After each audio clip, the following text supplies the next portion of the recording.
Deepwoken. We all know what it is, and we all know why you clicked on this video. Maybe you missed the old Deep, missed the old first one combat, and basically everything about it. Or maybe you still play Deepwoken like the rest of us.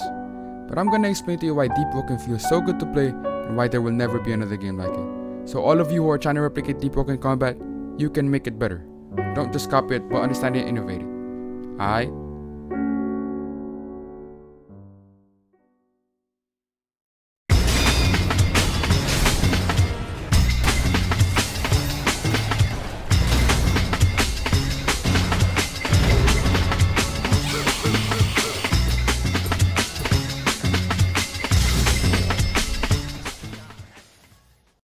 So before I get into it, I'm just gonna make it clear that I am reading off a script because there's no way I'm remembering all of this. And the background footage is me, and it's me running once. It's been like 6 months since I've last played Deep, so go easy on me, bro. I'm literally parrying in the big December of 2024, bro. It's gonna get better though. So anyway, parrying. By definition, parry. To ward off a weapon or attack with a counter move. In Sekiro, it's as simple as pressing L1. You see the attack, you recognize the pattern, and you press L1 when you see that boss actually swing the weapon. In Deep, it's as simple as pressing F when you see someone charge up or wind up their attack. This mechanic revolves around reacting or predicting. Deepwoken uses both of these perfectly by having 3 main types of weapons. A light weapon that has a fast swing speed, a medium weapon that has a normal swing speed, and a heavy that has a slow swing speed. We all know this, of course. A medium weapon swings as fast or slower as a human's average reaction time. A light weapon that swings faster than the human's average reaction time, teaching you how to predict. And heavy that swings even slower than medium weapons, teaching you how to react. But no matter how you play the game, whether it be predict parrying or react parrying, it feels good to play the game, right? Why can't other games replicate it though? I think that these games don't understand the things behind this whole system. They understand that you need to react to it.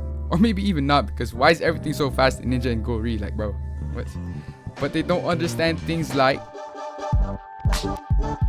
having a proper indicator. Having a proper indicator is so important because it tells you that you need to parry. A trail, a highlight, a sparkle. Just something that tells you that you need to parry. The thing is, with Roblox, the character models are so bulky and their range of motion is so limited. They can only express so much. In Deep, they do this by adding a trail on the weapon and a sparkle on the tip. It's subtle, but it's not too disturbing, so you can still see it and recognize it as, I need to press F. So here are the M1s on Deep.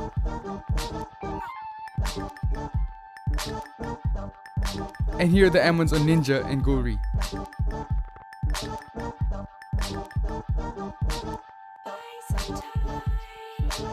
There's a major difference, bro. If you're gonna argue that, oh, Sekiro didn't have these indicators on parryable attacks, it's because it didn't need it. The wind-up for the attacks are long, and it's clear when they're about to attack. Here, I'll explain to you how Sekiro works with the inner Genichiro fight. You see the wind-up, you wait for the attack to come, and then you press L1. It's a frame-by-frame breakdown for you.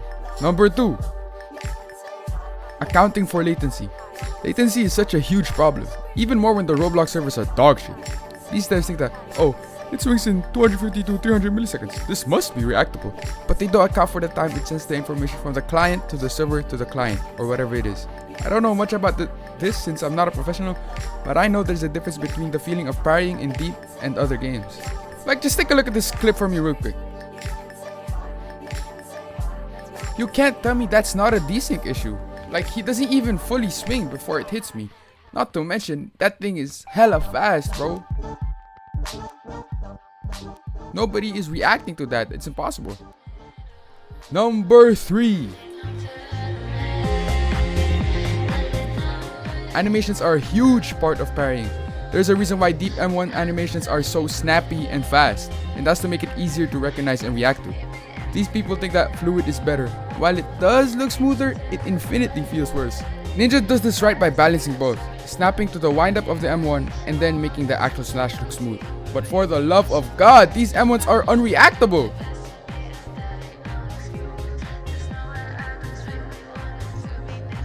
This is why, like, whatever I've said is really important, like animations and the indicators, because you can't tell if they M1'd or not.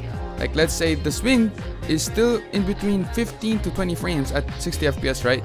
That's like what, 300 milliseconds? But you can't press F in time because you can't tell that they've swung already. I also need to talk about animation priority, where M1s and skills should not be hidden by parrying and roll cancelling. This was a huge issue way back in Deep. Take a look at this gold re clip I saw.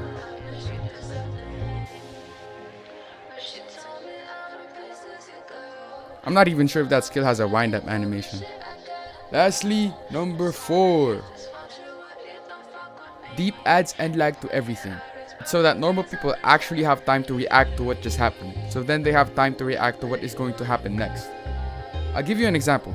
You get parried, and when that happens, there's little time in between before both of you can act accordingly. In games that try to copy Deep's combat, M1s after feints are instant, and M1s after parrying are instant. Like this.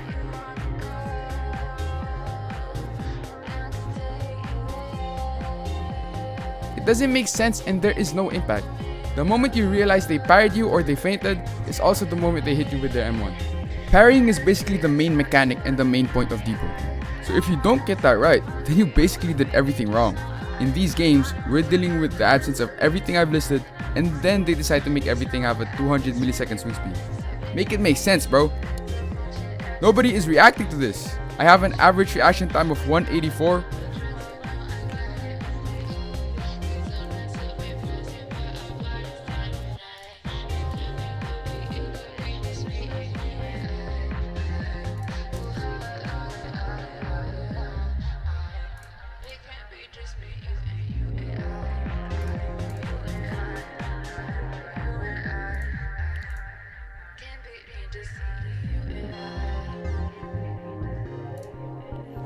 That's me, bro. That's all me.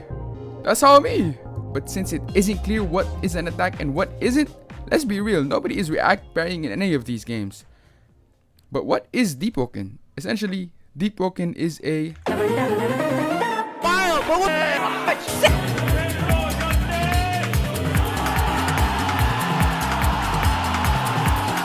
Chikarin's invited. Oh, here it is. Oh, here we go. Why did you say that, Mark? I want to see part of it, man. I'd be so mad when they want to replay back. Oh, my God. Not again. Not again. No. Oh, man. Everybody presses forward on the gray stick, and then the end of Evo 2006. Yes, believe it or not, deepwoken is a fighting game. And I think when devs make a game, they just fail to look at it as a game, a fighting game, and they ignore everything about, well, game design. Please comments, tell me if I'm wrong for giving these devs suggestion and feedback, because I am not a game dev and I don't have a bachelor in game design, psychology, and whatever else I needed to be one. I understand that these devs just want to be rich and make their dreams come true, but how are you gonna be rich if you aren't gonna do it properly? Anyway, these people need to understand what game they're actually making. So I'm gonna give you guys a little lesson. What is this? That's right, that is what we call a neutral state. What does that mean though? It's basically when both players are doing nothing and they're both trying to break the neutral state by baiting, punishing, poking, launching, spamming buttons, or wherever it is to deal damage, right? Now what's this? That's right. Now that is what we call an advantage state. It means that one of these players, in this case it's this one, is in a more advantageous spot than the other player. It's a state where the player in the advantage state is in control of the fight, and they can do things such as combo, edge guard, mix up, pressure, etc. Now what is this? I know you got that one right. That was pretty easy, because that is the disadvantage state. It's basically the opposite, and the player in the disadvantaged state is trying to get out of that state by timing their get up, properly blocking, properly reading the opponent's moves, do recovery, etc. Okay, so now you're like, yo bro, how does deepwoken actually connect to this? Now I'm gonna remind you again, deepwoken is a fighting game, and deepwoken actually understands these concepts and understands fighting games in general, and they actually apply and use it in the game. So they use neutral state, where both players are doing nothing and trying to M1 each other. But that's where it kind of differs from typical fighting games, because the person that is going to parry an M1 is going to be in the advantage state. Why? Because after parrying, they get put in much less end lag than the parried player, giving them the first action. In that state, you can do pretty much anything and everything. Deepwoken gives you so many options. You can M1, M1 feint, M1 feint mantra, M1 feint mantra feint M1, M1 feint, mantra. You can delay your on1. Use an unparryable mantra like ice eruption. You can use a crit. Roll cancel. You can bait their parry. You could aerial attack, feint your aerial attack, aerial crit, spit, and probably many more that I didn't even say. And then the person that got parried is in the disadvantage state, where he basically has to react to everything his opponent does, and one slip up means he gets punished for it by one more hit. When you get hit, you're in even more of a disadvantageous state because you're going to deal with everything I just said again. But if the player in the disadvantage state was actually good, he could actually flip it around by reading or predicting a feint, or they could just parry you and then it's their turn. So there are no solid states, and both players basically juggle in between the neutral state, the advantage state, and the disadvantage state. It's kind of like a turn-based combat. And a little small thing too, deepwoken actually added this on verse 2. When you actually miss an M1, you actually get put in more end lag, and I think that's pretty much needed because you can't punish someone just throwing out attacks in the air. They're basically whiffing. Whiff punishing is not a foreign concept, but I think it should always be in these types of games.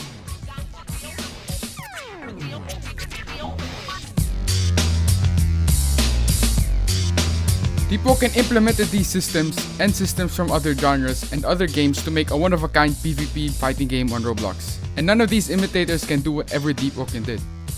Deepwoken knows what it is, and it's set on its game design philosophy. It's not that it's not hard to copy as well. It's that nobody knows what they're doing. I've played Ninja, Gulri, and many more, but none of them do it right, bro. First off, I don't know how many times I've said this already, but please slow your M1s down. Now that that's out of the way, all these games need to do is just do whatever I said, right?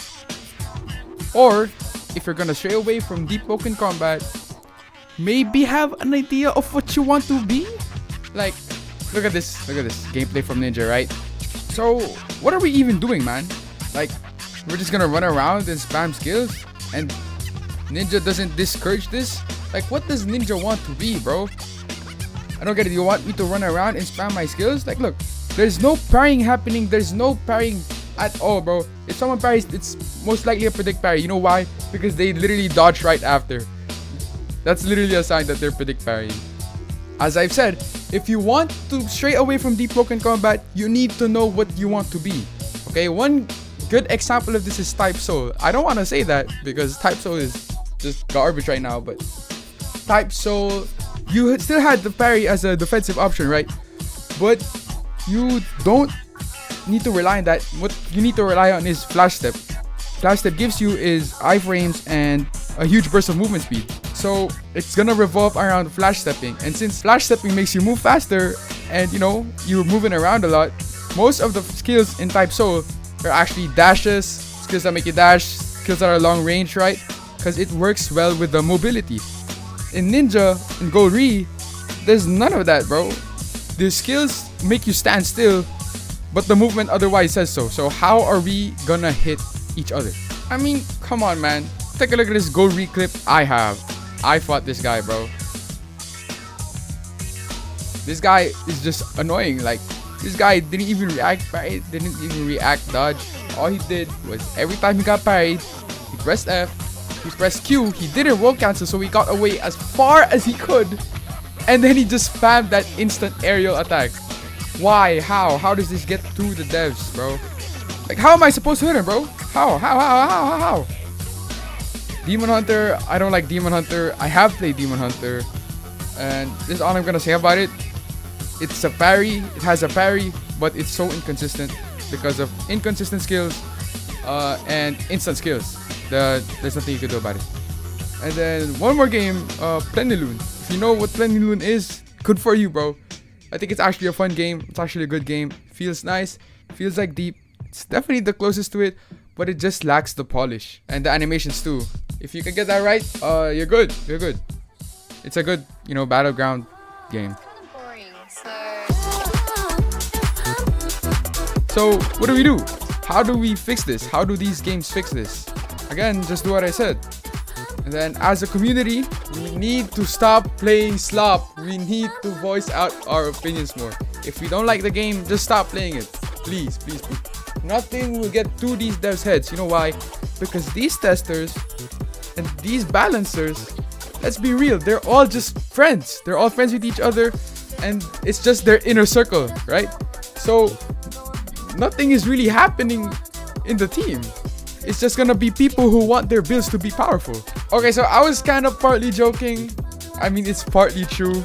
I'm still joking, and I got kind of, you know, off track there, but I think it still stays the same though, that these devs should hire competent testers, competent balancers, and, you know, normal people who actually like to play games, so their opinions make more sense. They should have more say in what happens. That's what they're for. That's why they're here. That's why they're there.